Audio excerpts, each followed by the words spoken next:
Bonjour à toutes et à tous. Vous le savez maintenant, la Seconde Guerre mondiale est une période qui me passionne, qui me fascine. Et dans tout ce qu'elle nous apporte historiquement, j'ai retenu quelque chose qui m'a fasciné, de par l'issue terrible qu'elle engage et la terreur qu'elle entraîne. Aujourd'hui, on va parler des goûteuses d'Hitler, celles qui étaient prisonnières de guerre et qui chaque jour risquaient leur vie au nom du Troisième Reich. Venez avec moi et embarquons en marche de l'histoire.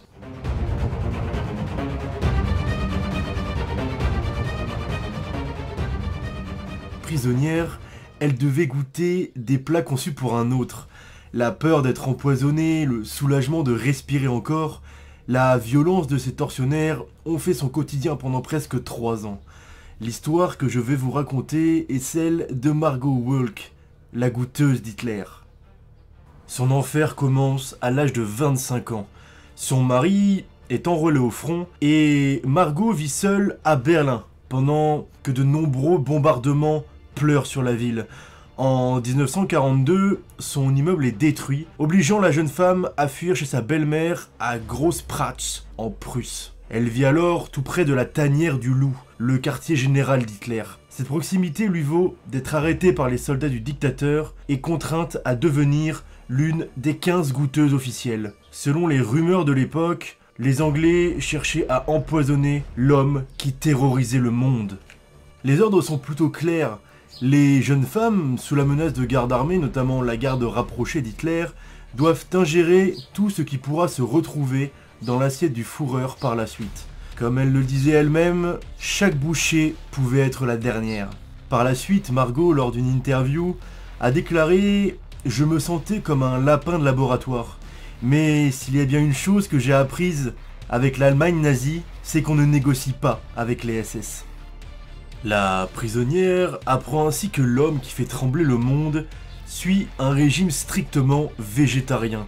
S'il lui arrivera d'y déroger par la suite, notamment pour son dernier repas composé d'œufs frits et de purée de pommes de terre, comme elle le disait, il se contente, à ce moment-là, de légumes frais et de féculents. Elle a déclaré « J'étais terrifié. Si un plat avait été empoisonné, je ne serais pas là aujourd'hui. Entre 11h et midi, nous devions goûter la nourriture, et c'est uniquement après que nous l'ayons essayée, toutes les 15, qu'elle était apportée. » À chaque fin de repas, les goûteuses pleurent à chaudes larmes, contentes d'être en vie. D'un autre point de vue, la famine touche de façon exponentielle la région. Et à choisir, préfère-t-on la peur de mourir ou la peur de mourir de faim? Si au début, elles peuvent encore vivre, notamment Margot chez sa belle-mère à quelques kilomètres d'ici, après l'attentat loupé en 1944, elles sont envoyées dans un campement situé à quelques centaines de mètres de la tanière du Loup. À ses yeux, les soldats SS sont à la fois son pire cauchemar et sa rédemption. Une nuit, un soldat s'introduit dans sa cellule et la viole. Elle gardera à vie les stigmates de ses sévices. Cependant, un autre lui permet de s'échapper et la place dans le train de Joseph Goebbels, qui prend la direction de Berlin, quelque temps avant l'arrivée de l'armée rouge. Les soldats soviétiques, considérant les goûteuses comme complices du Führer, les ont toutes abattues. La seule survivante est donc Margot, qui touche la liberté du bout des doigts. Mais en 1945, dans un Berlin assiégé par l'armée russe, Margot se retrouve séquestrée et violée pendant 2 semaines durant par les soldats de l'armée rouge.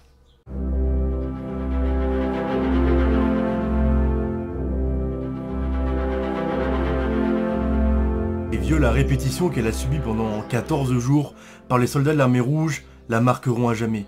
Elle en garde des sévices innommables et un traumatisme qui ne se refermera jamais. À ce moment-là, Margot ne souhaite plus vivre, et nous la comprenons tous. Mais en 1946, elle retrouve son mari Karl, déformé par la guerre et les nombreuses années de détention au sein d'un camp soviétique. Malgré ça, ils passeront toutes leurs années de vie ensemble jusqu'à la mort de Karl en 1990. Margot ne parlera à personne de ce qui s'est passé à Großpratz et qu'elle qualifie de pire année de sa vie. même à son mari à qui elle ne cachait rien. Cependant, elle racontera plus tard qu'elle en a beaucoup rêvé. Et ce n'est que quelques mois après son 95e anniversaire, le 27 septembre 2012, qu'elle révèle son rose de goûteuse d'Hitler à un journaliste du Berliner Zeitung venu l'interroger sur sa vie. Après cette vie tumultueuse, cette vie mouvementée, Margot Wolk s'éteint en 2014. Si vous souhaitez en connaître davantage sur la vie de Margot Wolke ou toutes les interprétations qu'on a pu en avoir autour, 2 romans ont été écrits, notamment le premier par Rosella Postorino, La goûteuse d'Hitler, sorti en 2019, et un court-métrage, Guest of Honor, du réalisateur Justin Robinson, inspiré de l'histoire de Margot Wolke, a vu le jour en 2019. Un article de Félix Kellefort, sorti dans un journal allemand, prétend qu'Hitler n'avait pas de goûteur personnel et remet en doute toute la véracité de l'histoire de Margot Wolke. Cependant, elle n'a jamais affirmé qu'elle était rentrée dans la tanière du loup. Je finirai par une citation de Rosa Parks qui a dit « J'ai appris au fil du temps que quand nous sommes fermement résolus, notre peur diminue. » Merci à tous d'avoir regardé cet épisode, un épisode très intéressant sur la vie d'une femme mise en danger à chaque instant de sa vie. Prenez soin de vous les amis, c'est le plus important, et on se retrouve très vite pour un nouveau En Marge de l'Histoire. Ciao tout le monde.